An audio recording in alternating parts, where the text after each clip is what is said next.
about the new creatine? Now, this is a bold claim. Yeah. This is one of those ones where I'm like, I saw him mention this, and I was like, I got to go back. I got to go stop focusing on business and got to go back into PubMed here. So Yeah. hit us up. All right. So You said how many? It's guanidino acetic acid. 8.5 times more effective than creatine monohydrate. That's a bold claim, Lucas. Big claim. Please go. So what's true about creatine monohydrate right now? We can all agree that it's the gold standard, right? The one that has the most amount of research. True. All the clinical studies on brain health, muscle strength, mostly geared towards creatine monohydrate. And we can also say in the limited supply of studies on other types of creatine in head-to-head with monohydrate, they've nearly all failed. Exactly. To show any superiority, especially in the case of a vastly different price point. Mm-hmm. Yep. So in summary, this new form of creatine, which is creatine monohydrate plus its precursor GAA. So they're combining both of those compounds. GAA is guanidino acetic acid, which is a creatine precursor in the human body. So it's actually, there's a lot of research on just GAA, like tons of research. There's some few drawbacks that people talk about, like the homocysteine or depleting methyl groups. Yeah. But in terms of what makes this form more effective is the fact that the creatine monohydrate can only enter the cell through one pathway, which is the creatine transporter 1, CT1. This new form of creatine can enter the cell through 4 different pathways. Creatine transporter 1, taurine receptors, GABA receptors, and also the via passive diffusion. So we're seeing a better uptake, means we can have a lower dosage, which means that we're only using, it's 2 grams, this CreGAAtine, which is what it's called, CreGAAtine. And it's been shown to accumulate in brain tissue much more, and this was the most obvious effect that I felt, was the insanely vivid dreams that I noticed after the first week of trying it. I'm like, really vivid dreams. I'm like, did that last? It's still, I then pulled back and then I stopped supplementing and that sort of faded away. I don't get as many vivid dreams.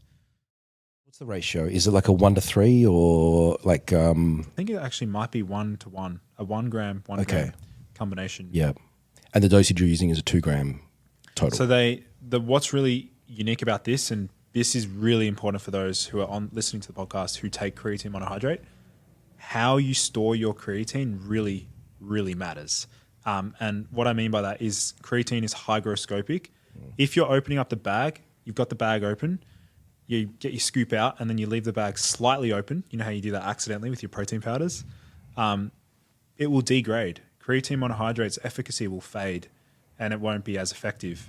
Whereas this new form of creatine, this CreGAAtine, they use sachet format. So 1 sachet per serve.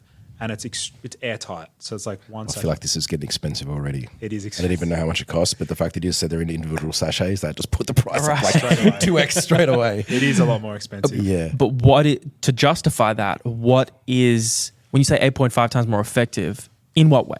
To transport into the body, to produce X result? Saturation, right? So skeletal muscle tissue accumulation.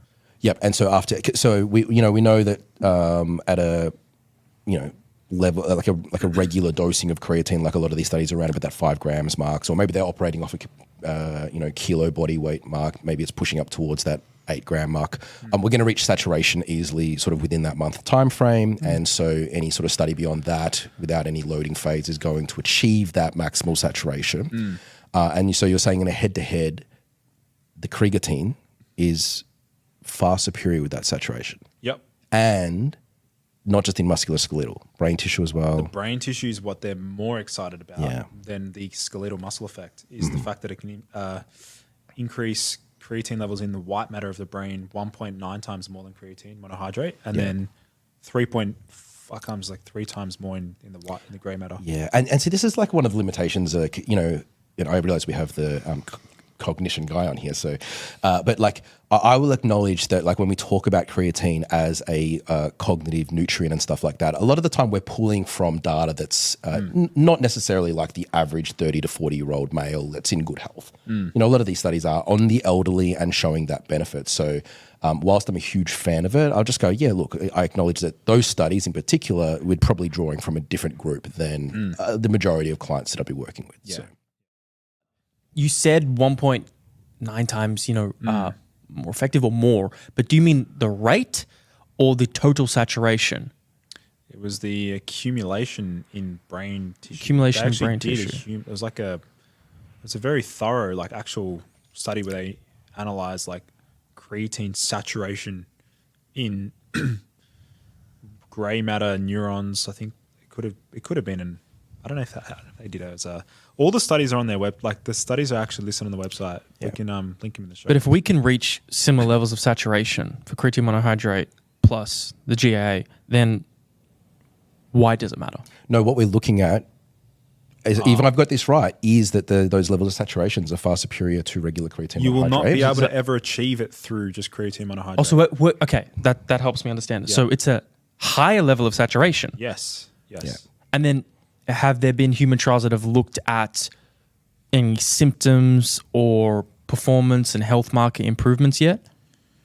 They're doing one study right now in basketball players. I know specifically because they're looking at they'll be looking at all the things that creatine helps with, which is explosive power, probably like repetitions or I don't know. There's one study that they've done in the elderly because they're not really marketing their product to be geared towards sports performance, although it is.